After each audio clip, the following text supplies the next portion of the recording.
Niece, until you get to where you can respond, you might just give us a thumbs up. I'll ask for the call to order and the roll call. Okay, for the roll call, Katie Ashley, Hal Bynum, Present. Chris Caldwell, Here. Lauren Carter, Here. Moniece Hagler. I see the thumbs up. All right. Art Sparks, Here, Julia Wells. Here. Mr. Chair, you have a quorum and you may proceed. Can you hear me now? Yes. way to There we go, yes. It's an idea for a phone commercial. Right. We noted that Katie Ashley is not here. Katie is the proud, well, she was already a proud parent, but she's a proud parent of a bouncing baby girl that was born yesterday. I talked with some of the people that are kin to her and said she's doing well, the baby's doing well. I remember my wife giving birth to both of my children, and I went to work the next day. I don't understand what the problem is.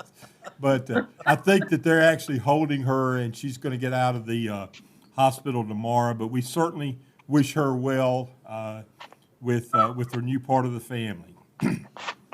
I have some opening remarks that I'm going to make. I'm going to apologize because I'm going to read them word for word because it has to do with the executive order from the governor really allowing us to have this meeting this way. If you remember, the bylaws actually say we have to have a certain number present, and obviously we do not have that.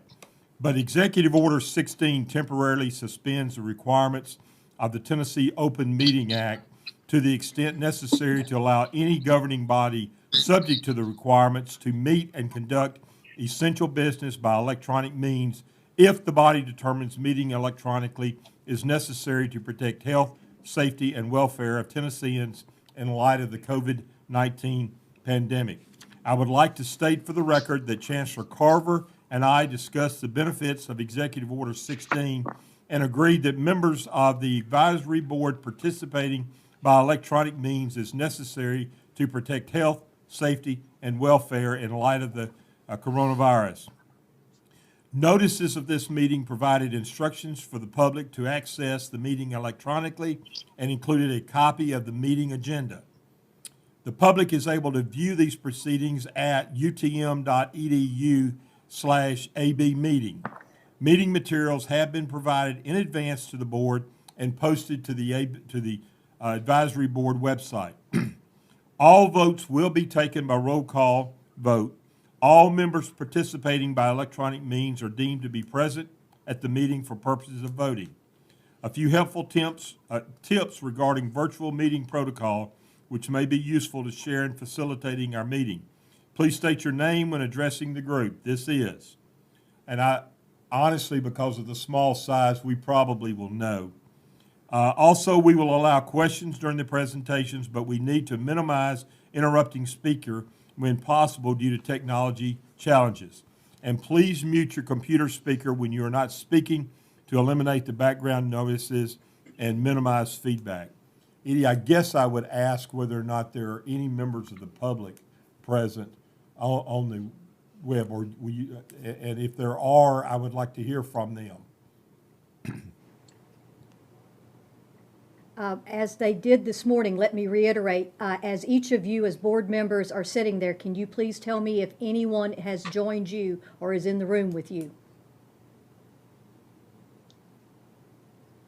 Hearing none, then, pardon? None. Okay. Hearing none, I would like to introduce UTM's faculty and student members for the upcoming terms effective July 1st to June 30th. First, we have Dr. Philip Smart, who's a professor of natural resource management. Dr. Smart, would you like to say a few words after coming off mute? There you go. Real quickly, I just want to say I look forward to serving, and I appreciate the work of this body, and I appreciate how they take very seriously the success of Martin, and I look forward to doing my part. Thank you. We also have the student representative, Ms. Emma Hilliard, who's a junior majoring in HHP from Bells, Tennessee. Emma? Hi, like Dr. Smart said, I'm really excited and I'm glad I got the opportunity to take this position. I was really excited when I saw what it was and then it was open. So My daughter has spoken very highly of you, Emma, but I will say this, that you are from Crockett County. Is that correct, Keith? yes, sir. That's Julia. good. And Julia. That's a And blessing, Julia. Mom. I can see it now, the University of Tennessee at Crockett County before. Right. Hey, we're very happy to have everybody from Crockett County here. We're also very happy to have you, Emma, also. The next item is Thank you. the next item is the approval of the minutes. I believe the minutes have been sent out to all individuals.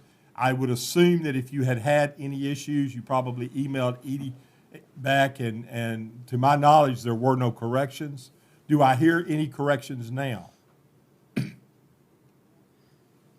Hearing none, is there a motion we accept the minutes? I so moved. So moved by Julia. So moved. Okay.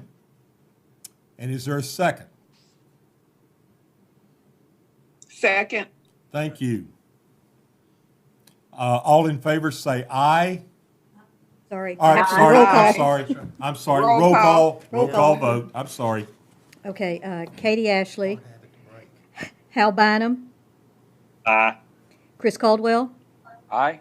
Lauren Carter, Aye.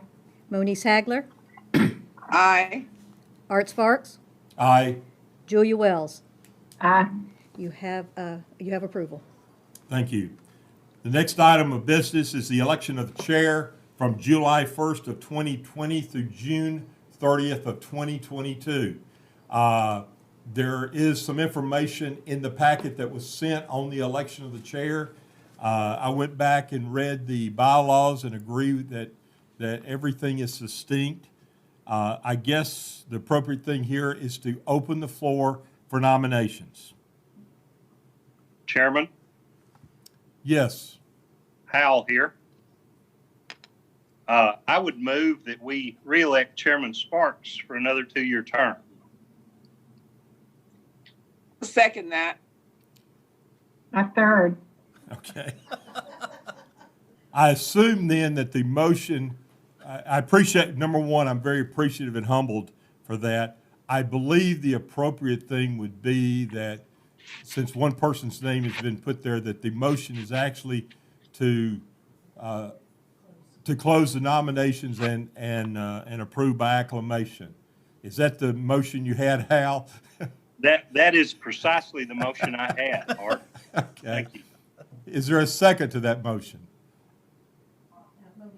Second. Moniece, Yeah, Moniece Moniece seconded. was a second. Okay, we'll have a roll call vote. Katie Ashley, Hal Bynum, Aye. Chris Caldwell, Aye. Lauren Carter, Aye. Moniece Hagler, Aye. Art Sparks. I'll pass. I'll pass. Julia Wells. Aye. Okay, you have approval. You are, again, our chair. Thank you so much. Thank you, board members, so very much. I will do the best I can with what I have to work with, with the Chancellor. Chancellor, you're actually up next for the COVID-19 campus report. I think you've got some statistics and some other things that, obviously, the campus has been affected just like most businesses have been, and we've all been affected. Absolutely. And first of all, congratulations. Thank you. Real exciting time for the board. I want to thank all of you for your participation in this. And I want to start out by just saying that it has been a tough time for all of us. I do want to say, going into these remarks, that we've had two non-COVID related passings this week. This past week, one of our graduating seniors, Mr. Kirk Maddox, was a senior HHP from Huntington, Tennessee, passed away. Fortunately, Kirk had finished up all of his degree requirements and actually earned his diploma at graduation, and we were excited to do that. But but a huge loss. But also Dr. Hun from history, that was a faculty member in history, also passed away as a result of a long lingering illness. So it's been a tough semester in many respects, but to lose two of our great community members made it even more difficult. March 11th, things started turning, I think, for the world, but certainly for here. And within about 8 days, we went from suspending classes for 3 weeks to a remote platform to very quickly saying we're going to finish the semester online and then move for summer school online. And it's been just a world of uncertainty ever since. I really want to thank 2 groups, actually 3 groups. Our faculty who in January, February, first part of March weren't thinking about remote delivery in the first place, but to pivot and change and get their courses up was just a huge task, and they did it well, and it was difficult. It was difficult, but they have done a great job. Our staff, whether it be our help desk, our folks working in OIT, really help getting people trained quickly enough.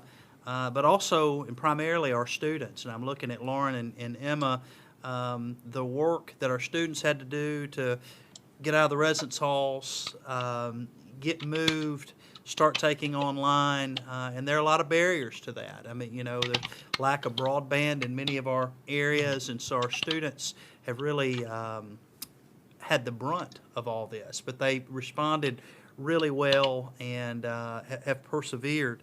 Obviously, we've got right now 6 students that have been reported to us that have been affected by COVID. All 6 of these students contracted COVID after they left campus. They went back home and have reported to us that actually they were not sick when they left, but actually have gotten sick there. All those appear to be fine and in various stages of recovery, but we're keeping tabs on all our community that impacted by this disease. We have set up a task force, and actually one of our chairs is with us today. Dr. Philip Smart is a co-chair, as is Shannon Deal, who is over our student LPN and over our student health and counseling office. They are working on specifically a couple things. One is, what can we be doing right now? And I'm going to communicate next week some information about some phased reopenings for the remainder of the summer, but also looking at the fall and what does the fall look like. And there's 3 broad scenarios that they're examining, also realizing that within each scenario there are also sub-scenarios that could be evolving.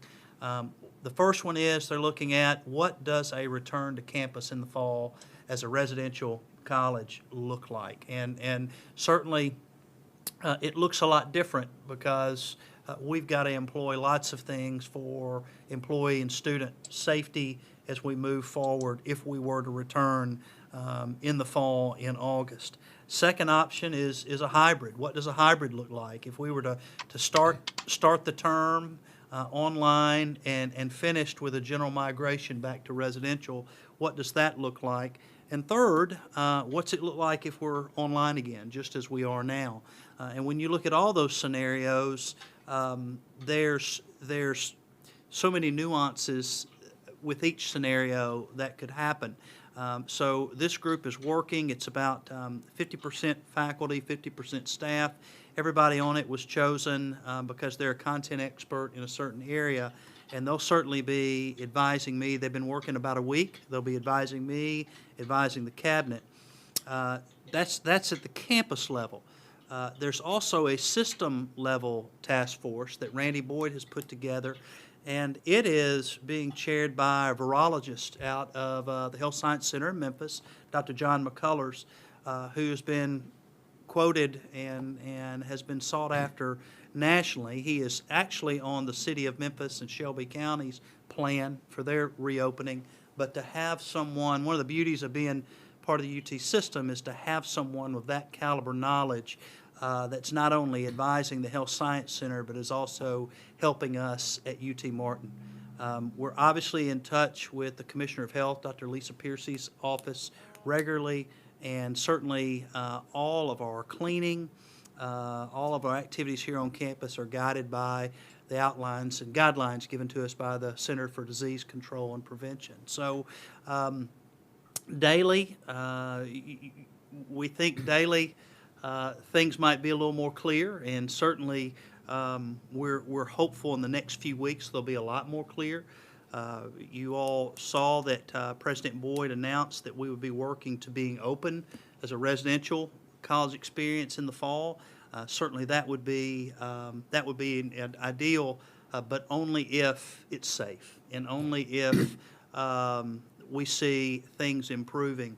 But even if we do return residential in the fall, things will look a lot different here. You'll see certainly more online offerings, especially in large classes, even looking down to how people do office hours and advising. So there's a lot to think about it. I really appreciate having our task force working with a very well-informed system task force on this project. I think I'll pause there and just ask if there are any questions at this point.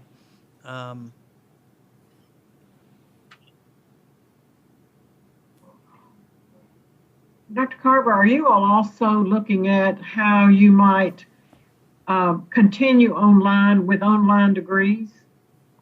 Well, we are. We're for future. One of the things, and you're going to hear Dr. Cavalier talk about that in a minute, is really expanding, especially in graduate education. And I think all of those graduate offerings will be in online formats. And one of the things this has taught us this spring, I think it's given a lot of people confidence, even at the undergraduate, certainly teaching level, of what the possibilities are and being able to deliver it out. But Julia, it's really interesting when you, as we've talked to students and surveyed students, and I hope Lauren, I think Emma had to drop off, but looking at Lauren, I think one of the things that we've heard back from our students is online is great and they absolutely love it, but it's reinforced I think the need for the residential college experience. You know, when you hear back from them and say, man, my professors are good, but boy, I sure miss walking into Dr. Caldwell's office, or I miss having lunch with my friends in campus, and I miss going to the library. So while I think our online programs will continue to grow and diversify, what we're hearing from our students is, boy, I sure do miss the things associated with being with others, being with my faculty, being with students on the campus. So it's really reinforced the need of how much our students love a residential experience. So it's been really interesting. Lauren, I don't know if you have a comment about that from a student perspective? Sorry, I had to unmute myself. That's okay. But I think a lot of, like, you're right, like, online can be good, but I think a lot of students, and this includes me as well, it's just like, it's hard when you're a visual learner or you're a hands-on learner, and with online, you don't get that. And of course, like for business students or something like that, online courses may be flowed into easier, but for science majors like myself, things like labs and our science classes, it's really hard to do that online. It's really hard to get across what you need to do online. So I think it's just, it depends on what you're doing and it depends on how you learn. So online, I'm not saying it's not great. Our online is great, but there's also challenges that come with that for sure. I guess my question, Dr. Carver, is addressing the fact that I am seeing multiple unknown to me universities, independent universities, et cetera, that are offering online degrees. And if I were a parent who has not had a college experience myself, And while I totally agree with what you're talking about on the college experience, if you haven't been there, you don't know what you're going to miss. And I guess my concern was, are we going to get our fair share of the online degree people? Because I think that's coming in a greater number than has been in the past. I mean, people have been able to get an online degree now. But, if I were a parent with very limited means, I'd have to take a long look at, am I going to pay for a dorm room and off-campus eating and et cetera, versus paying just for the degree? And I just wanted the comfort level to know that we at UT Martin are considering that seriously. It's a great question, and we are. You do see people looking at or hear people talking about University of Phoenix, Western Governors, some of these online degree producing for-profit initiatives. We just did, and I'll forward you all, if Edie will help me remember. There was a survey that I saw just this morning, that the Tennessee survey that polled parents from all across the state. Now, this is for the traditional age college student, and 75% of those parents said as soon as there was an all clear, as soon as things seemed to be improving, that they felt comfortable sending their children back to school. And so that was, to me, I appreciated seeing that. And by the way, it was not a UT survey, so let me couch that out there. It was a private group. But when you look at the student surveys that have come out, especially through the Chronicle of Higher Education, the current seniors, their desire to still go off and have the residential experience is in the 88 to 90 percentile. So parents are still at the 75% level. We want to send our children want to go back to college. And then the incoming students are relatively undaunted and say they still want the primary residential experience. And so I hope that persists. What we are trying to brace for is people making last-second decisions to stay home and go to a college or university in their backyard. And we're still waiting. Now, right now, we were way up in terms of our freshman class. Right now, our committed to enrolled students for the fall, we're only up 1.6%. So that gap's closed from about 4% to about 1.6%. We hope some of that comes back as we get a clear picture of what things are going to look like, but we just don't know. But Knoxville, Chattanooga, and Martin are all seeing that decline in people that are putting deposits down to come. Across the state, Mike Kraus from THEC has said flat is good this year. If you could maintain the enrollment you had last year, that would be considered a good thing. Right now, we're still slightly up.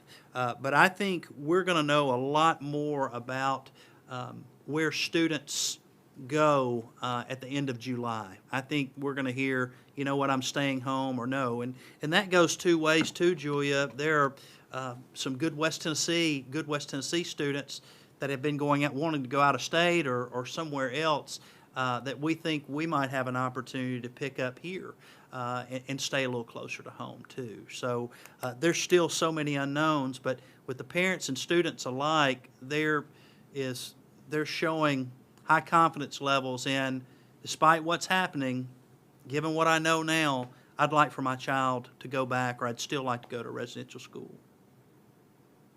You Of know, course, right now, since that child's been home with them about 2 months, that may have a lot to do with it.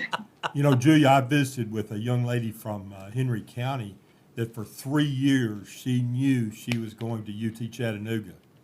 And she told me about 2 weeks ago, says, you know, I put my application in and I'm going to UT Martin because of this COVID-19. I sort of had rather be a little bit closer to home. So I think that works really both ways. You know, you mentioned some of the students having issues with no broadband, and hopefully there's not that many, but how are you addressing that? I tell you, it's been case by case, and the faculty, and we've got Dr. Caldwell and Dr. Smart here.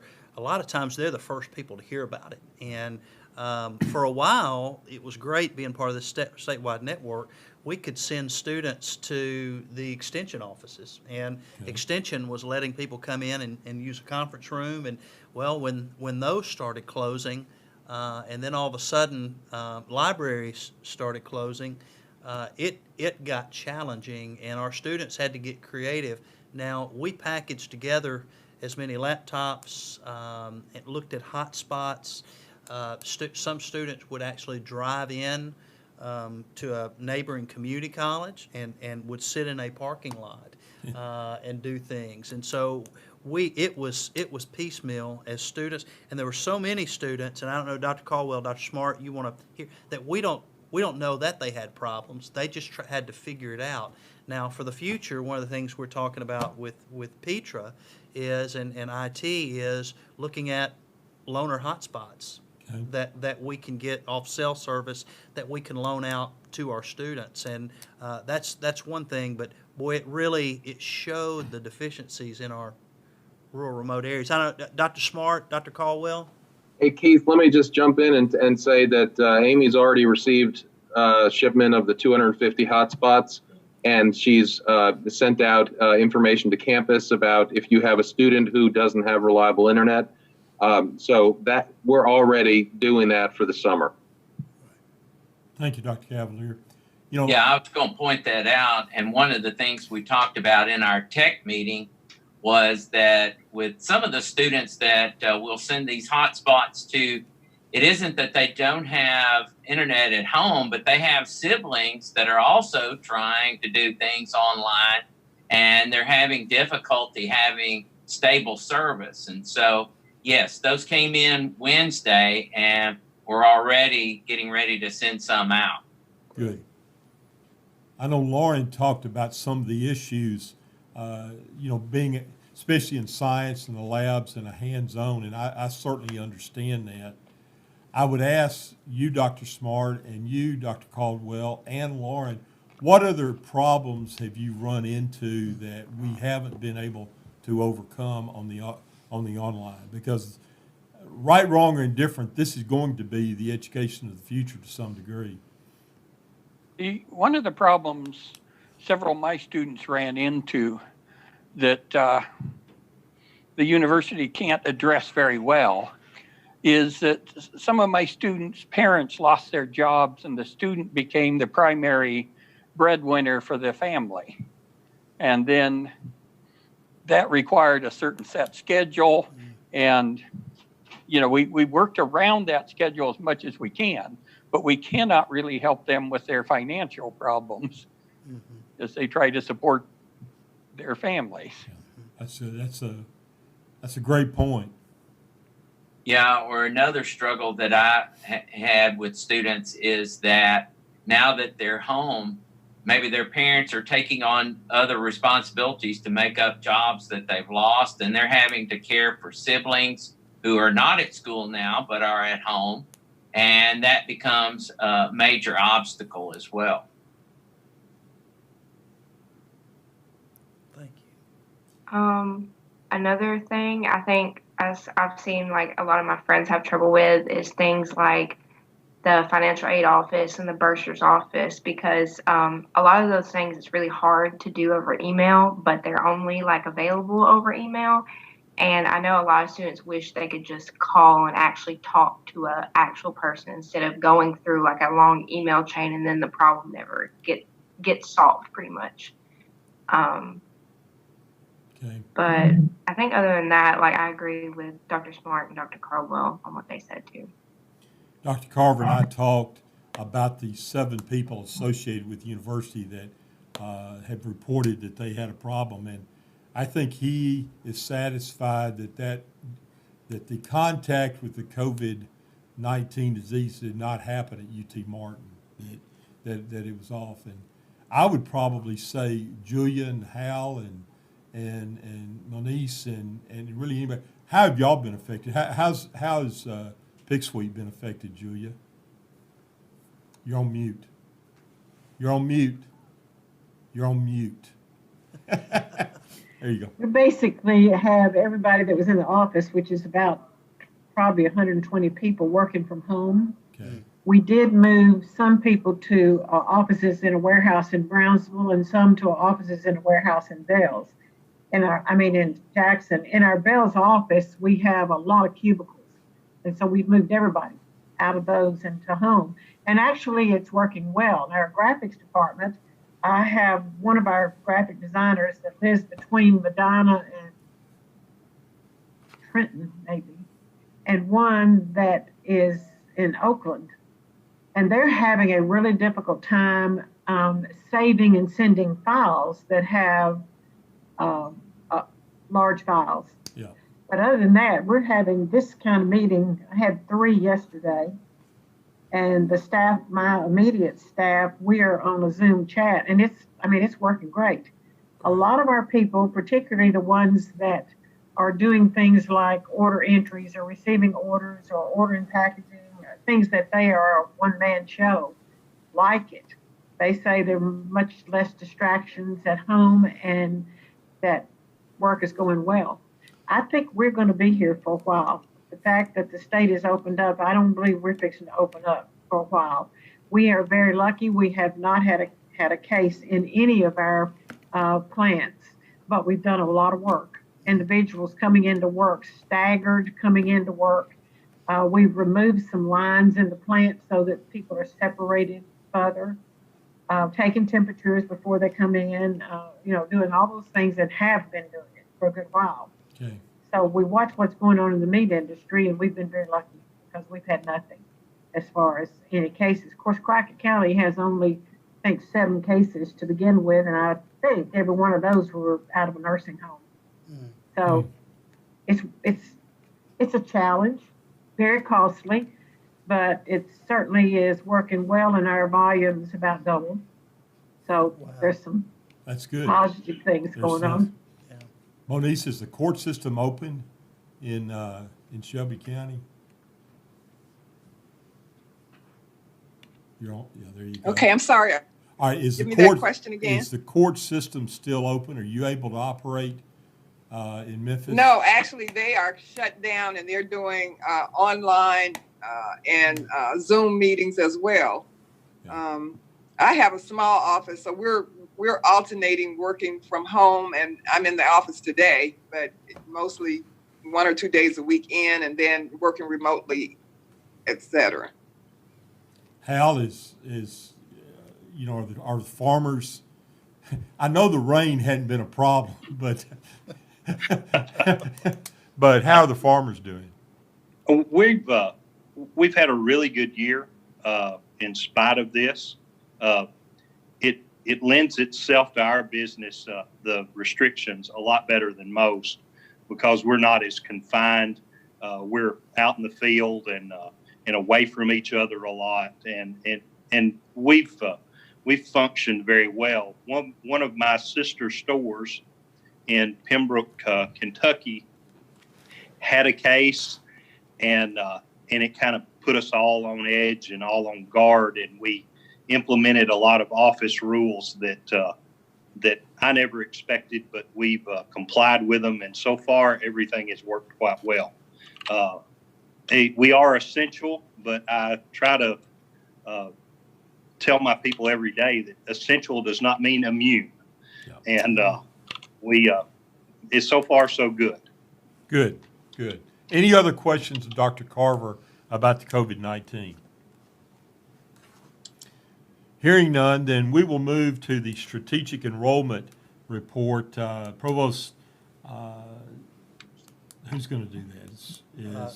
Dr. Cavalier. I'll tell you what, I'm just going to turn it over to you, Dr. Cavalier, and then you can introduce your other people. Fair enough? Sure. Absolutely. Well, good afternoon, everybody. Thrilled to be here, and I want to start by introducing Lou Sanborn, Dr. Lou Sanborn, who has been helping us for the last 10 months. He works with Ruffalo Levitz, which is, well, they do a lot of things all around enrollment management, and this is one part of their work. We started it, as I said, 10 months ago, and it was there was a lot to do, and we have gotten to the point now where we're going to share with you essentially the final draft, the draft before our final version that includes, as you saw, the strategies that we have come up with to increase enrollment, and we'll talk through each of those. I do want to mention one thing, the online piece, we have added, we're going to add some more programs, but Julia, we also just started criminal justice online, a bachelor's degree, so that's another program. I agree with the chancellor. I mean, this is certainly first and foremost a face-to-face institution, but with all the uncertainty, the more options that we have for students to get a UTM degree, the better. So anyway, the timing of this, I don't think it could have been better. No one could have predicted it, of course, but we now have a very very thoughtful plan that is based on data and market research that allows us to, I think, get ahead of what might be coming with some of the downturns with the COVID pandemic. So what we're going to do, Lou is going to share the screen, and he's going to walk through and make some comments on the PowerPoint presentation that you had in your board materials. So Lou, I'm going to turn it over to you, and I'll jump in where necessary, and please stop us and if you need to ask a question. Great, thanks, Phil, and thank you all for inviting me to your meeting today. It's I get invited to a fair number of board meetings, and it's really nice to be able to do this one from my home office. As Phil mentioned, we've been working on this project for about 10 months, and the presentation that you're going to see here is pretty identical to the presentation we shared with UTM system leadership about a month ago, and is in a nutshell encapsulates the overall project. We firmly believe that we needed to build a strategic enrollment plan that would allow UT Martin to really fulfill its mission. And so we've come back to this periodically through the process to test our assumptions and to test our initiatives and make sure they're there. And I would reinforce this notion that Phil said. I think we were almost prescient. You brought RNL in to work on this project because you anticipated a very significant demographic cliff in the reduction of the traditional high school population around 2025. And we know that's going to happen. But these strategies almost all look like they could have been designed to respond to a post-pandemic environment. Very briefly, I'll tell you that our strategic enrollment planning process at RNL goes through 4 phases. We are really in phase 3 right now. We started with, as Phil mentioned, lots of data analysis. We looked at as much internal data as we could. RNL also engaged in an academic program demand analysis, where we looked at external data, we looked at program comparisons, we looked at workforce development data to know which occupations were growing. From that, we moved into strategy, ideation, and development. And this has been a hugely inclusive process. We have 5 working groups that we put together on campus, all led by really strong university employees. Those working groups then engaged broader campus community so that it's a collaboratively developed process. These are all UT Martin strategies. I may have made some recommendations along the way, but I think there's an amazing level of commitment and consensus that these are areas where we should be focusing our effort on. You can see here, and I'll just mention this slide briefly. This is the process we've gone through. My visits to campus, first visit on July 9 and 10. Most recently, the April 15th, 16th visit was obviously completed remotely. And I'm thrilled that I could make 6 visits to campus and really get to know everybody before we had to do one of these visits remotely. And we'll do visit 8 remotely as well. And that's really, you're going to see the framework of the plan on the next slide. We're putting narrative into the actual strategic enrollment planning document.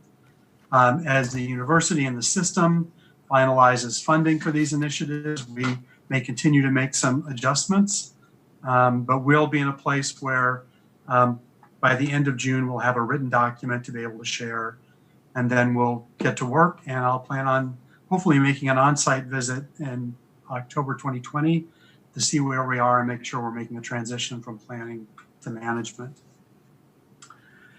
It's this slide that really is the meat of our plan, and the left-hand column that says phase 1 are initiatives that we are confident will be able to move forward.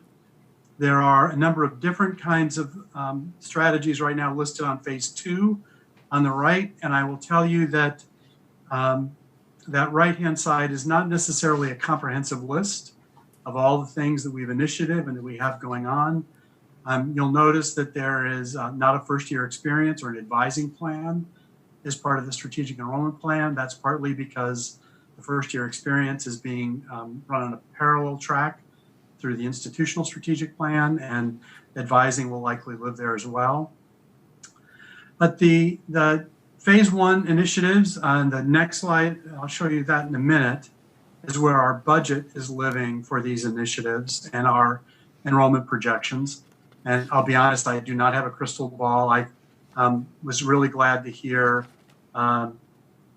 Keith's update on enrollment. You're still running ahead of last year, but that percentage has shrunk a little bit.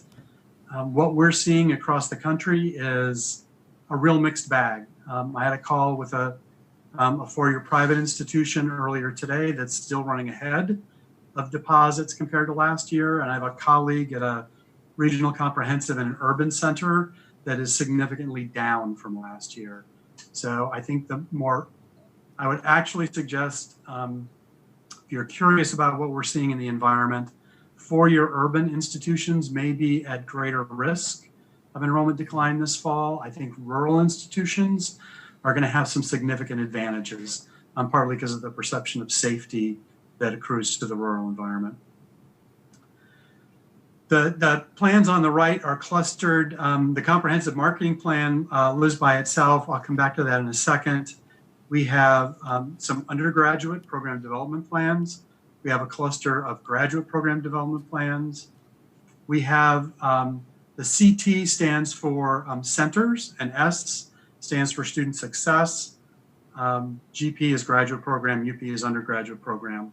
But we've kind of clustered those center and success plans together because a lot of our success efforts are really being focused on our work at the centers through this plan. And then the financial literacy plan really lives with the student success one also. As Phil mentioned, we've done a lot of external research. What you see in those 3 undergraduate plans, 2 for phase 1, 1 for phase 2, there's significant demand for computer science, particularly cybersecurity. The higher education enterprise across the country cannot keep up with the demand for qualified graduates.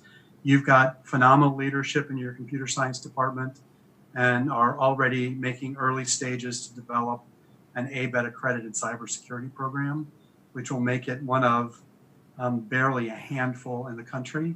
So you should be able to compete not only in Tennessee, but regionally in a really productive way for cybersecurity students. The Vet Tech conversion and expansion program is about moving that program to a major.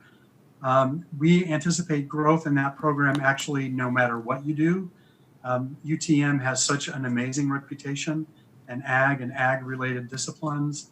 There's really high demand from students and lots of job opportunities. So that Vet Tech program, we really anticipate growth almost no matter what we do, but it's in the plan because there are fiscal expectations, particularly the way you are compensating your lab tech, your lab folks. And your accrediting agency has raised a flag a couple of times about compensation rates for those people.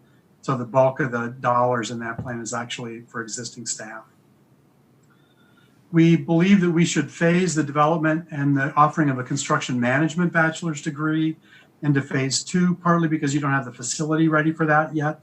And we'd like to align the ability to offer that program with the readiness for your updated building project. they have underway right now. That's another one where we see significant demand, lots of job opportunities.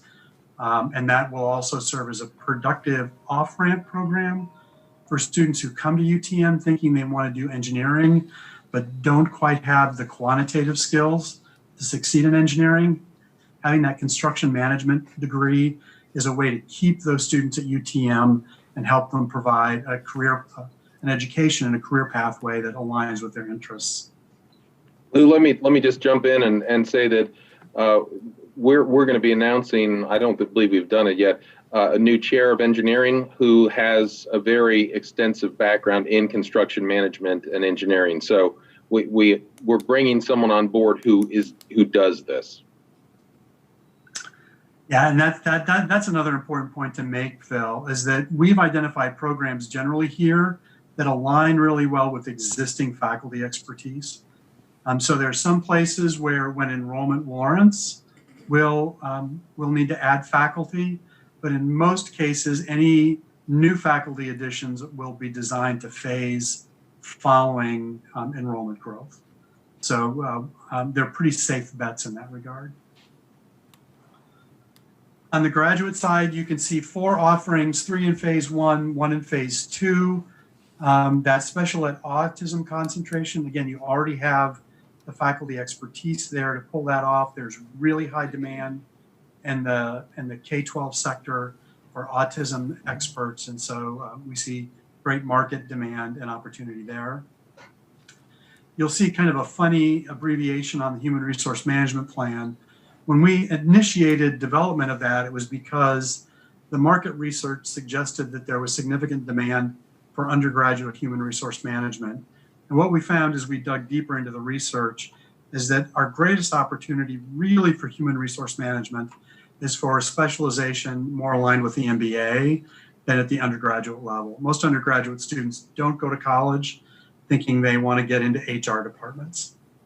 So we're much more likely to find a student population there that's looking for an advanced credential because they're already in the workforce. Our third graduate initiative is to begin offering graduate programs at the centers.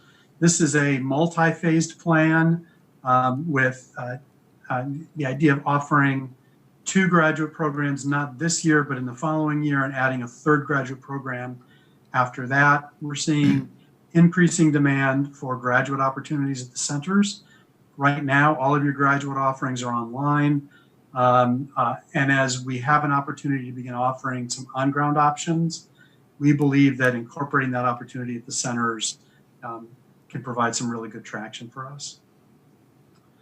The Master of Science in Social Work already has a plan in development. We believe that plan needs a little sharper data analysis to make sure it's really going to provide a return on investment. We do know that there's substantive demand for workers with graduate level social work credentials. And so we're quite confident we can fill multiple cohorts over time, but it's going to be an expensive program to run simply because of accreditation expectations and the number of faculty you'd have to hire. So that program is still in development, but not quite ready to determine when we launch it. Bottom cluster of plans, a center support plan is actually almost free. That's almost a policy and procedure plan. There's been a tendency at UTM for some time to try and drive students from the centers to the main campus, to try and discourage online enrollment, move students to face-to-face.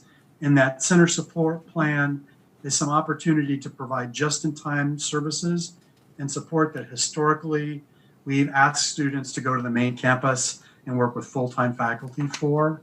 And so we can make some minor policy adjustments with the support of the faculty and make sure we can get students just-in-time advising, especially new students. The faster we can get a prospective student at a center registered, the more likely they are to matriculate. So we see some real opportunities there. We also see really important opportunities to expand our articulation efforts with 2-year schools.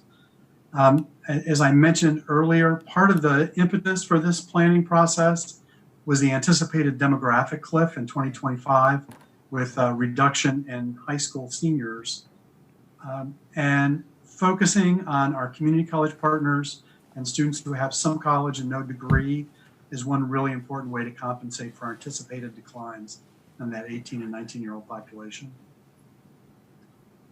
Like a lot of institutions, UTM has done a phenomenal job developing onboarding orientation experience programs for students at the main campus. Have not done such a good job for students at the centers, whether that's adult undergraduates or graduate students. And so we have an intentional plan there to strengthen onboarding programs for non-first year populations. An absolutely essential element in that plan is a full-time transcript evaluator. Right now, UTM has a part-time person, kind of a part-time occasional worker doing transcript evaluations. And we know that transfer students oftentimes want to see what's going to come in before they'll even decide to apply. And so getting that position online as quickly as possible will be significant. The next to the last plan I'll talk about is the financial literacy one, because I need to come back to the marketing plan. The financial literacy plan is an imperative from your accreditor. SACS is insisting that institutions have explicit financial literacy plans.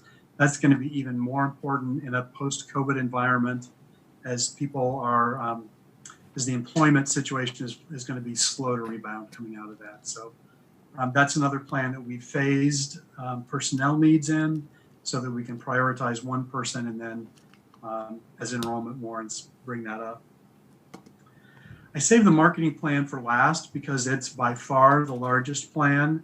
And when I roll to the next slide, you'll see that of the approximately 1.2 million we've projected in needs for these initiatives, that marketing plan is about 3/4 of that, about $900,000. And the biggest chunk of those dollars are actually marketing and advertising dollars for to make available for your agency so that we can be nimble and quick to respond to market needs. If you watch any network television now, you know that national and regional marketers have responded incredibly quickly to COVID to try and keep their customers engaged.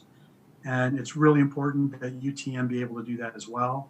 Having that agency at hand will allow us to be incredibly nimble in the marketplace.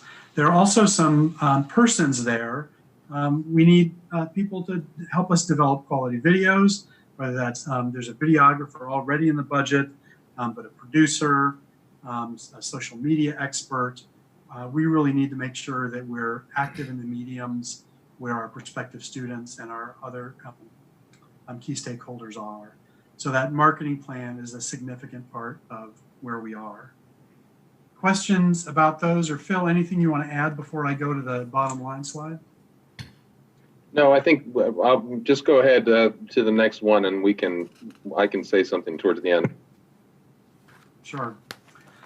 So what you see on this slide is the roll up of our impact, and the light blue is our deduplicated enrollment impact, and that's as we looked at each plan, we also realized that there were going to likely be some interaction effects among plans. So we just didn't want to take the estimates from each plan and stack them on top of each other. We clustered the plans together, and then we modified the enrollment impact where we thought there might be some duplicated efforts. And then so that's what that deduplicated enrollment impact is. If we reduced the enrollment impact, we reduced the anticipated revenue, and this is net revenue per student. So we looked at the average number of dollars that an average student, both undergraduate and graduate, we separated them out by plan type, brings into the university. So it's less than what a full-time student would bring, more than what a part-time student would bring, and also adjusted for a fraction of room and board revenues. So we deduplicated the enrollment, then we deduplicated the revenue, and then we layered in an overall risk factor to bring down those enrollment estimates and the revenue estimates again. But we kept all of our expense estimates constant because we're going to do those initiatives and we're going to have those expenses. So what you see on the green line is the deduplicated revenue, and then the revised revenue with the second deduplication at the last area of the black box.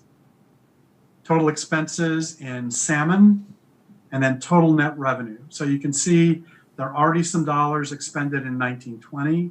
We wanted to make sure we captured those, so we captured full cost of the initiatives. We are anticipating a growth of 78 students in fall 2020, or overall for the 2020-21 academic year. The caveat there is we just don't know what COVID-19 is going to do to our baseline enrollment impact. So we are cautiously optimistic given the numbers that we're seeing, but we realize that it's probably going to be July or August before we have a real, be much more confident about that.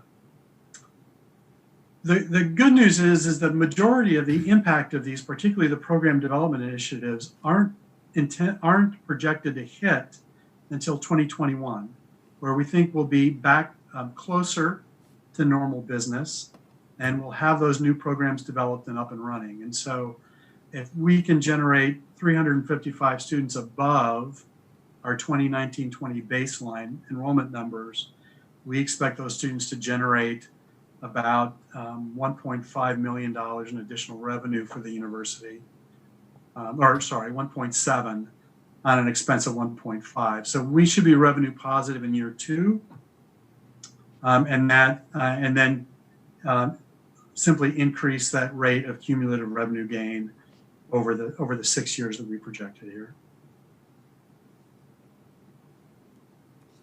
Questions, comments? Just want to point out at the bottom right, based on these projections, that bottom right number would be the cumulative 5-year net revenue added. Now, as Lou said, that might be different because of COVID, but we've tried to be very conservative in this modeling process so that we don't overstate what we think is possible. And the other good news about this is it's 2025 where we anticipate that initial drop in high school population. Tennessee's going to be, I think, a fairly average state in terms of how that demographic decline begins. And so part of the urgency here is we wanted to make sure we had these growth strategies in place well before that anticipated decline. The last slide that has any content on it, I want to set up a little bit before I roll to it. And that's because we knew in this planning process that a $900 ask for a marketing plan was significant. And that the inclination for some might be to remove, to try and go low on the marketing initiative. So what we did is we built an alternate model and we took the marketing dollars out. But when we took the marketing dollars out, we also changed our risk failure rate. We ramped that from 15% in the model that you saw in the previous slide to 50%. Because we're not confident that without those marketing dollars, we'll be able to attract students to the new programs that we're building. Or to the centers to the degree that we believe we can attract students to the centers. And so if we save that $900,000 in the first year and then approximately $800,000 in the subsequent years, it's significant, but we layer in significantly more risk because we're less confident in our projections. Our 6-year estimate drops below 5 million from 14 million. So we're really talking about a $900,000 difference in anticipated outcome.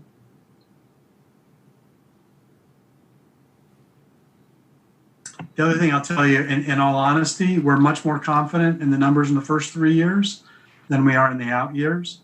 And the efforts that we make in those first 2 years, in particular, will be significant in determining what happens in the out years. If we can get those new programs built, that cybersecurity, all the evidence we see on cybersecurity is that the addition of that program will not only generate significant new students for that program itself, it'll also generate additional enrollments in your basic computer science major. That construction management degree will attract new students and it will retain engineering students. So as Lou mentioned, these are the things that we decided needed to be in the strategic enrollment plan. But there is another group, or there are 5 other groups that are working on implementing the strategic plan that was built 2 years ago. And so there are student success initiatives in that as well. We wanted to make sure we're not duplicating effort, but the combination of the two will both help with student success, but I think make these numbers, which were conservative because we wanted to be careful, I think harder numbers because they will contribute as well to keeping students and bringing students. Dr. Cavalier. So are there questions? I'm sorry? Dr. Cavalier. Yes, sir. Something resonated with me when he was talking about the onboarding of the non-first year students. Has there been any movement on making the transfer of credits, which sounds like to be a big hurdle in that, between institutions? I know there was a committee appointed. I think you were on it, or somebody. Okay. Yeah. No. Yes, I'm on it to the extent that it exists. Okay. I think I know where you're going with this then. Yes. Well, let me say that we can control the transfer piece with the community colleges, and that's where those transfer articulation agreements are very important. So we can say to Dyersburg State, a student, here are the 13 programs that you could take at Dyersburg State, and here are 13 pieces of paper that will tell you what you will transfer in from Dyersburg State. That's very clear. But I'll be honest, we have not moved forward. Okay. The system has not moved forward on that issue of transferability by dropping certain requirements if you're at UTC coming to UTM or something like that. And I wish I had something different to report, but that's where we stand with that piece. But it is important. Do we have good enough relationships with the community colleges that the kids that go there know on the front end what they have to take to be able to get in UT Martin? Well, yes. I mean, right now, Jackson State, the relationship over the last couple of years has developed, improved significantly. Right. Part of that comprehensive articulation plan includes essentially having advisors, UT Martin advisors, going over to Dyersburg and Jackson State to meet with those students early on to talk about exactly that issue. But they'll also have the information given to them when they get there. But it's very important that we have someone who can go over and talk to them and say, you're interested in nursing, here's what you have to make sure you take at Dyersburg if you want to come and finish at Martin. Okay, perfect. Martin. Perfect. Yeah. Thank you. Any other questions of Lou or Dr. Cavalier?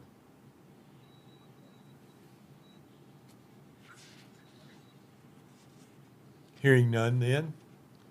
Anything else you want to add, Dr. Cavalier or Dr. Sandberg? We're going to be working on this, and there are some other things that have already been in place or in process. A new master's program in sports performance and coaching that will be starting in January, assuming that we get THEC and board approval. Working towards a mechanical engineering major. We right now have an engineering major with concentrations, and that will make a big difference with recruiting. So these things are a part of what's happening, but we know we've got to do a lot of work to ensure that, especially now that COVID has happened, that we do not have a 15 or 20% drop that go the other way. Dr. Sandberg, I would ask you, how do we compare to other universities you work with? And that may be unfair, but it's the question. No. I've got to tell you, this has been one of my favorite projects for several years. The people at UTM have absolutely been a pleasure to work with, and not just because Phil and I have very similar senses of humor, or because Keith Carver is an absolute joy to work with. But the people on the ground, every single person who was involved in this project, if they were given homework, they did it. They did it on time. They did it well. They asked good questions. They weren't afraid to reach out if they needed support. It has been an absolute pleasure to work with this group of people. So there's something extremely healthy about the culture. I've said to Phil many times, I learned a long time ago that we could do excellent work and build high quality projects and get along and have fun in the process. And I think we've lived that. Thank you. Although I got to tell you, if you try to go to lunch with Keith Carver in the student dining room, it's going to be a long time before he sits down. Well, that's okay. He's got a great relationship with the students. You might tell RNL we would be more than happy to name a building or something after you guys, after you make your contribution to UT Martin. You know, never miss an opportunity to ask, okay? Always been closing. Yeah, so an institution that works with 1,700 of the colleges and universities in the country, that's tough to prioritize those. We will not tell anyone. And we wouldn't tell a soul. Anonymous donor. Thank you very much for the presentation. That's I'm anxious to see how the next 2 or 3 years turns out on this, as we all are. I'm looking forward to seeing the results too, and thanks for letting me crash your party. Thank you. Thank you, Lou. Next item in tab is the budget with tuition and fees overview. Peter, I assume that you've probably already spending the money that he's talking about. Is that right? We certainly have a number of needs. She's looking under couches, is what she's trying to say. Couch cushions. As we all know, because Petra has addressed us before, she is the person with the purse strings at UT Martin and does an outstanding job. Petra, I'll turn it over to you. Well, thank you. We will start our budget discussion just looking at where we are now in terms of budget. For our education and general revenue, we are at $1.4 million. The majority of that comes from tuition and fees at 61%, which is roughly $63 million. And the other significant contributor as a revenue source is state appropriation. Our base budget does not currently reflect any adjustments for our recent COVID-19 situation that we're in. We have received, or we have been awarded $5.1 million in CARES Act money, which would not be reflected here. Half of that money actually is required to go to students directly for any type of disruption expenses, and that will be $2.5 million. The additional money that actually comes to the institution is the other half is it's actually $2,555,156, but I'm not counting. It's an art sports answer, right? I'm not counting dollars here. But that money, we're still receiving guidance as to what that can cover. It has to cover disruption, but we have had to make a number of refunds to students. And so we're looking at guidance as to whether or not the institutional portion of the CARES Act will allow us to receive or use that money to cover our refunds, because it's a loss of revenue. So we're receiving guidance on that to see what we can spend. The next item looks at our base expenditures for our E&G, and all of this is unrestricted expenditures. Of course, the most significant portion is reflected in our instruction function, and that is $45.3 million. The next item that is also a significant portion, falls in our student services area, which is 13% of the budget. Our operations and maintenance, which is also our plant, as well as our scholarships, are at 12% of our budget. So we have a pretty good distribution of our funds as it relates to our instruction being the most significant, our student services being second, and then our plant and our scholarships being the next larger expenditures.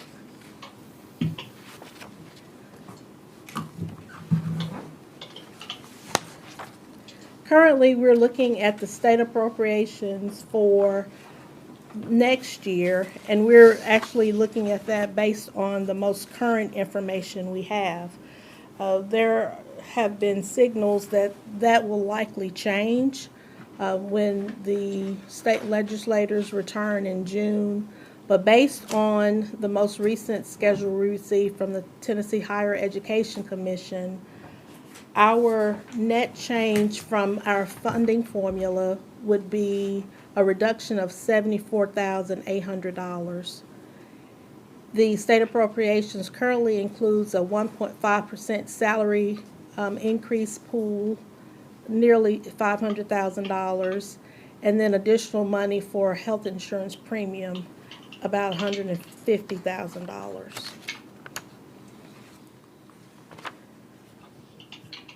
Looking at the changes of what that would be for us, our FY21 proposed operating appropriations would be $36,322,300. We have additional appropriations for access and diversity, as well as funding for our Center of Excellence, which is actually in our College of Agriculture. And our total state appropriations as of today is $37,190,045.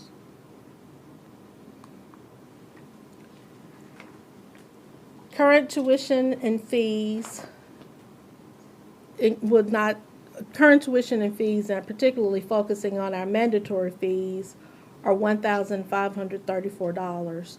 The most significant portion falls into our program and service fees, which includes student activity, our green fees, and our debt service. The next is technology, and then we also have a publications fee, which is only paid by our undergraduate students, and a facilities fee of $150,000. What we're proposing for next year looks very similar to what we have this year, with a slight increase in technology fee of $10. So that's really the only change, an increase of $10, making the technology fee $260 per year. That would bring our mandatory fees to $1,544. These are annual fees. These not are annual semester. fees, correct. These. So just kind of looking at our admissions peers, these are institutions that our admissions department identified as some of the places that our students, or that we feel like we compete with. And so just there are a number of them that come into play, but a significant portion of them show that we are really close to where they fall. With tuition and fees, we're at $9,758. And then if you move to our comparable peers, very similar. We are very close to several of the institutions that we've identified. These peers were identified by Academic Affairs and Institutional Research as very similar type of institutions that we compare ourselves. And oftentimes when we report to the Board of Trustees, we report with this peer group. There's also additional peers that we have as aspirational, and Martin kind of falls a little bit in between some of them, but probably more closely with University of Central Arkansas as being a very similar size in terms of the tuition rate, and Marshall University being slightly lower. Murray State, which is also oftentimes a regional competitor, is very close to us in tuition and mandatory fees. So there's really not much change there because we haven't changed rates. And several of the other institutions have signaled that they will not be increasing tuition and fees as well. So I think that's where we are just as a nation, is looking at that and being sensitive to what's going on with the COVID-19. So our proposed tuition and fees, as outlined, will remain very similar to what we had before. The undergraduate maintenance fee, which is often called our in-state fee, will remain at $8,214 in our recommendation. With mandatory fees, that would be $9,758. Those rates are also in effect at the centers. Our graduate maintenance fee for in-state would be $9,096, and the tuition and mandatory fees for graduates would be $10,626. The other rates would remain the same, again, only increasing the $10 for the mandatory fee for technology fee.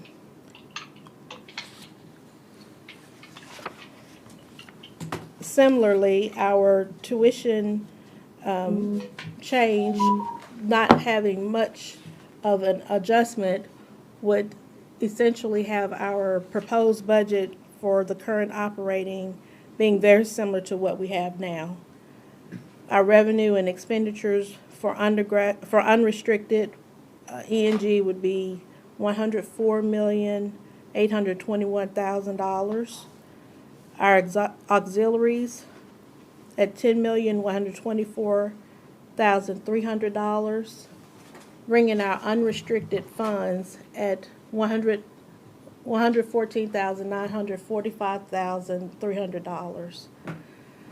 The restricted funds for next year are projected at $34,654.200, with the total current operating funds at $149,599,500 for our total operating budget for next year. And these are our proposed numbers based on what we know now and where we are in our preparation for the proposed budget. Again, these numbers do not reflect anything that will be related to COVID-19, any projections for that, and it currently does not reflect any changes for the strategic enrollment plan. I think I heard you say that the CARES Act is not in Correct. these numbers It yet. is not. Those funds actually come in as restricted funds, Right. and we anticipate having those by the end of the current fiscal year, FY20. So they will not actually show up in our 21 proposed budget. When you say some of it is set aside for directly help students, and your hotspots, for example, do you think that would fall under? That would actually come from the institutional portion Institutional of the portion. CARES. Okay. The half of the money will go directly to the students. Directly to the students. They to want help that them. to be Okay. in their hands to use for expenses they've incurred from the disruption. Okay. And as the institution works to make that situation better, the hot spots that just came in will come from the institutional's Okay. portion the institution's portion of the CARES money. You think there's enough flexibility that you'll be able to handle anything that comes along on COVID-19? And I know that's an unfair question because we don't know, but is there some flexibility that you might have to make some adjustments in this budget?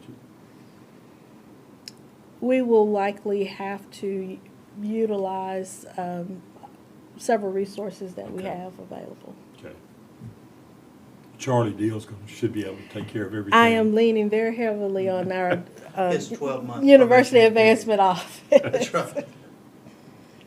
But in all seriousness, we are looking at the use of gift funds to help us in this process. Okay. Are there any questions of Petra?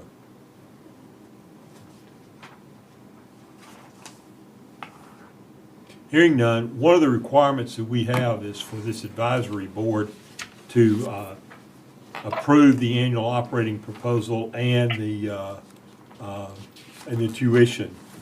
And then that's ultimately submitted to the UT board, who will have final approval, obviously. Hearing no other questions, is there a motion that we accept the operating budget and the tuition schedule as presented? So moved. Okay. We have a motion. Is there a second? Second. We have a second from Julia. Assuming and hearing no other questions, all in favor, we're going to have a roll call. I know. I was just seeing if you were listening, Edie. Okay, I just woke up again. Yes. Katie Ashley, Hal Bynum, Aye. Chris Caldwell, Aye. Lauren Carter, Aye. Moniece Hagler, Here. I hear you. Thank you. Art Sparks, Aye. Julia Wells, Aye. thank you. You have a approved budget. I will comment, as we finalize the proposed budget, we will report the final numbers that. I believe there's also a provision in there which allows there to be 5% move between lines. Will not surprise me if you don't have to come back with some of that, because again, the hopefully you won't have to, but the deeper we get into this, I think there's going to be some challenges, unfortunately, for you. Yes.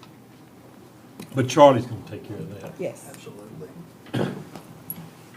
Dr. Carver, I believe you're up next on the Clery Act process. Clery Act, yes, sir.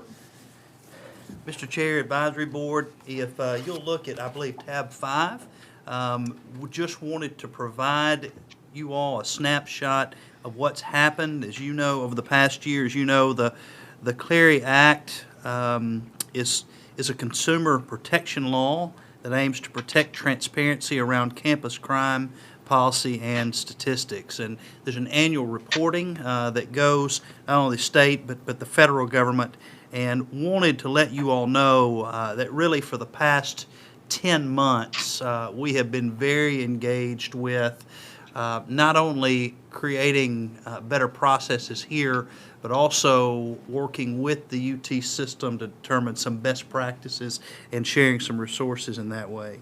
The big piece is last August we had 9 individuals from across campus that got together with attorneys and resource officers at the system to start meeting weekly to really talk about how we were reporting, what offices were involved, who was responsible for reporting what, and then set about to making sure that everyone that had a Clery responsibility received some additional training. And so now all of our public safety officers have been through that training, and we feel really good about where we are.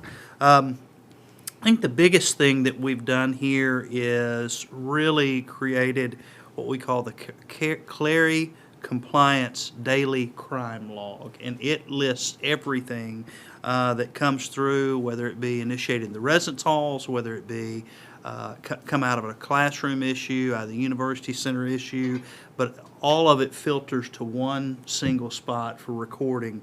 We're real happy about that. So the final thing that I'll just mention that you all might be interested in is we have to have a geography map for Clery reporting. And that's not only campus, but that's if Petra McPherson takes an athletic team down to Jackson, Mississippi and play, that hotel and that arena and those restaurants also become Clery reporting areas. So it's very comprehensive. Primarily just wanted you all to know that we're on top of this and working it. It's become a real priority for the state. Obviously, it's a federal requirement, but just wanted to present to you the information that sort of shows our processes in place, and we're doing annual reviews. So, Okay. I think you've had some retirements in public over there. Who is retired and who's moved up? So Scott Robbins is retiring as Director of Campus Public Safety effective July 1, Petra? Actually, today, this month, the end of this month. Oh, end of this month.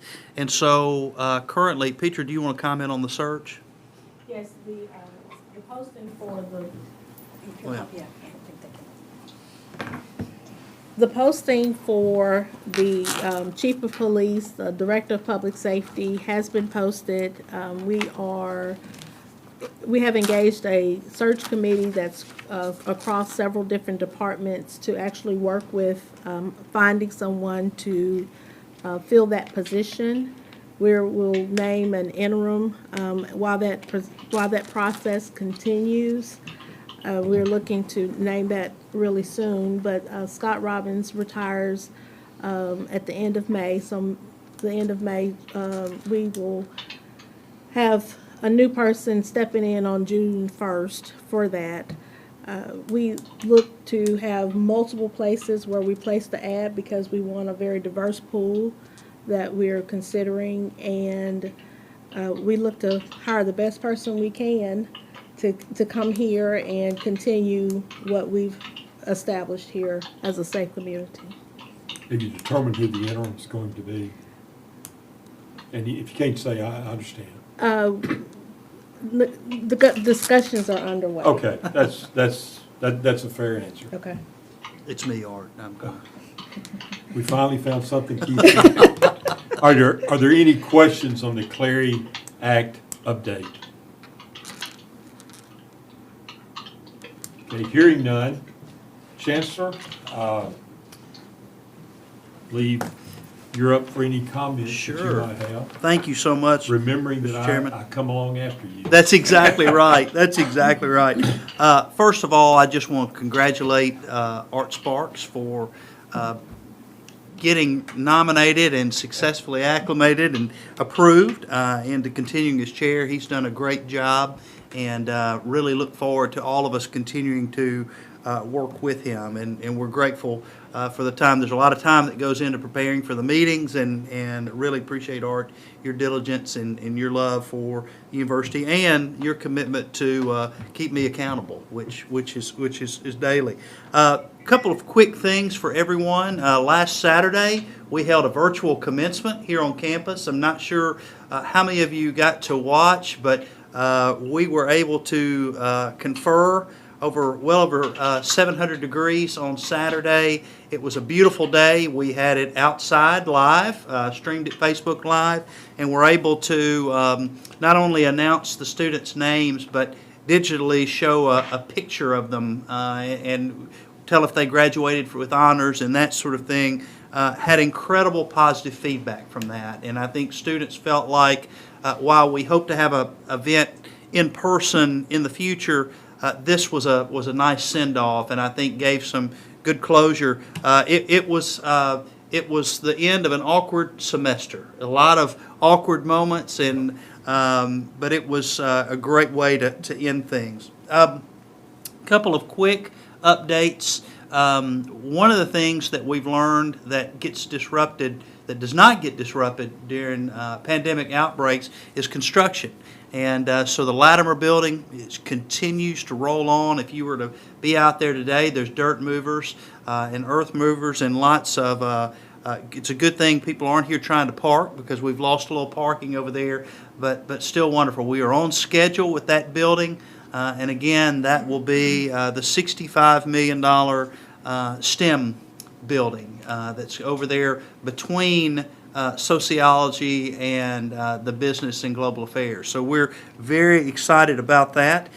We are about to initiate, we've done some demolition, but we're about to do some more as well as construction on the visitor stands on Hardy Graham. Our target is to have that completed by football season. Might be a little tough to make the first of the high school season, but looking to make it towards college. It will be, we'll drop the number. It's about seating for about 1,400 over there now. I think we're going to go to about between 750 to 800 seats, but it's going to, the look is going to more align with the home stands, which should make a really nice venue. And underneath will become, we're going to repurpose that for visitor locker rooms. So being able to get the visitors away from our fans, that's probably a pretty good thing, visiting players. Another big project that's going on that's going to add greatly to our quality of life is the city of Martin is doing a sidewalk project on the other side of University Street. So we will have, it will be pedestrian friendly along both sides of University in front of the campus, a badly needed improvement, but a perfect time to be doing it while there's no one here on a day-to-day basis. So we're very excited about that. We've talked a little bit about enrollment, and certainly that's great news. We're focusing now on retention, getting our students to come back. Who have been displaced, and Lauren and others filled out a survey a couple of weeks ago. Just tell us how you're doing, and any student that responded to that, we've certainly been reaching back out to and talking to. Our faculty have been great about keeping up with their current students and addressing needs. But for the entering students, we don't want them to go anywhere, the ones who are coming. So over the last 30 days, we've handwritten over 1,400 letters and postcards to members of the entering class, just encouraging them to come, and we'll continue to do that type activity through the summer. On a personnel front, I love it. It seems like every time we get a complete staff, there's a retirement, and we have to hire someone or someone moves on.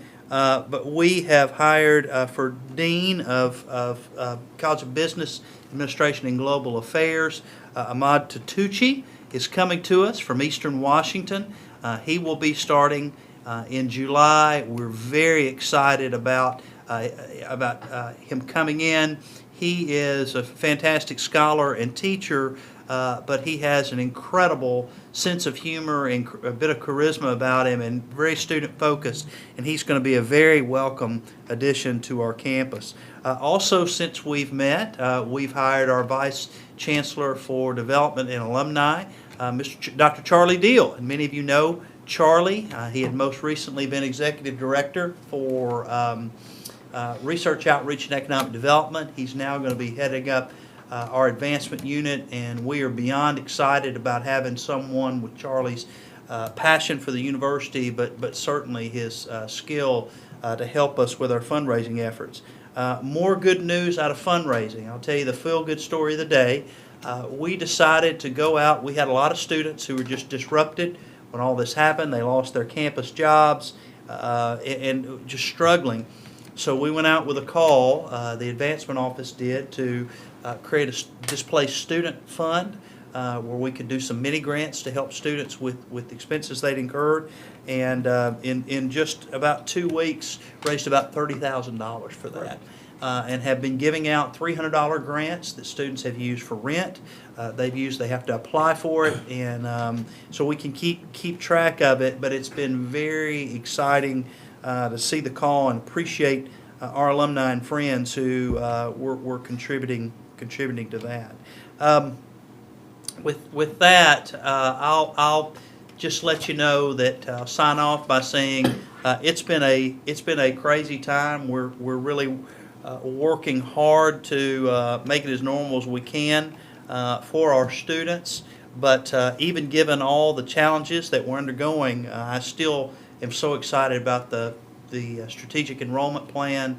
I'm still encouraged about the development of these new academic programs and the hopes for getting folks back together in the fall if it's safe.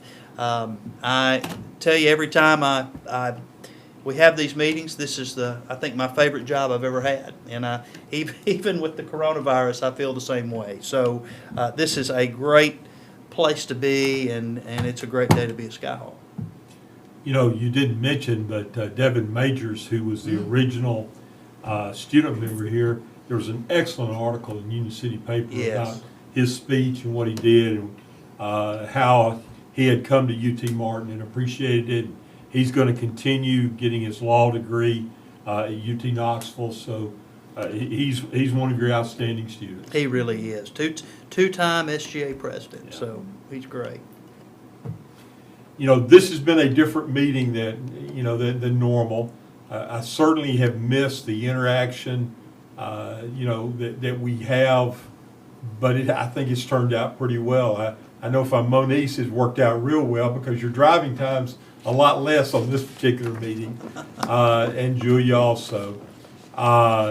With that said, there are some of our members that will not be returning, and that will, I say they will not be returning. Their term ends, and they could actually be reappointed. Katie Ashley, of course, again, Katie had a daughter yesterday, and when I talked to one of her relatives this morning, she was doing fine, and I know she will continue to do fine. Chris Caldwell will be rotating off and replaced by Philip Smart. Chris, we appreciate everything that you've done for us and your insight from the faculty perspective. We also will enjoy Dr. Smart's perspective. Lauren, who I think, Lauren's still here. Lauren, we appreciate the students' perspective, and you will be rotating off, and Emma Hilliard, who we met earlier, had to drop off the call, will be taking your place, and I'm sure you can counsel her on exactly what she needs to tell us. But we appreciate those three people sincerely. They will be sorely missed if not reappointed, and I'm speaking of Katie there. But really, that's all I have. I appreciate everyone being on the call and working around this COVID-19. Anyone have any comments? If not, I will accept a motion to adjourn and a second. So moved. And Second. And I'm going to override, and we're not going to have a roll call on that. All in favor say aye. Aye. Thank you so very much. You got to override.